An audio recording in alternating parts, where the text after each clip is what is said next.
গল্লামুড়ি খাই আছোঁ। গল্লামুড়ি শনিবৰীয়া বজাৰত আমাৰ গল্লামুড়ি পাই, গতিকে গল্লামুড়ি খাই আছোঁ। এয়া বিদ্যাদাৰ মেলত একচুৱেলি মই ধান পানিব গৈছিলোঁ। ধান পানিব গৈ দেখিলোঁ বিদ্যাদাই মেল খুলিছে মাত্ৰ। তাৰপিছত বিদ্যাদাই ক'লে অলপ দেৰি হ'ব, মই আগত বজাৰ কৰি ল'ম। তাৰপিছত আমি বোলো হয় নেকি, ঠিক আছে বাৰু আমিও অলপ ফুৰি আহোঁ। গতিকে ফুৰিম বুলি আমাৰ স্কুলৰ দক্ষিণ পোকা স্কুলৰ ফালে গ'লোঁ। এয়া দক্ষিণ পোকাৰ স্কুল, গতিকে এইবাৰ সোণালী জয়ন্তীও হ'ব, গতিকে আমি থাকিব লাগিব গোটেই। আহি পেলাই ৰিংকুৰ দোকানত পালোঁ। এয়া ৰিংকুক ক'লোঁ বডি ধুনীয়া বনাইছা। সি আমাক অলপ বডিয়ে দেখাই দিলে।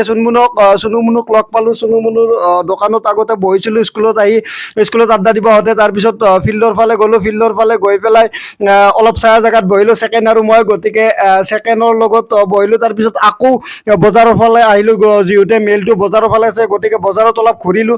এয়া বজাৰত ঘূৰোতে তাৰপিছত ভোক লাগিল। তাৰপিছত আমি গল্লামুড়ি খাবলৈ সোমালোঁ।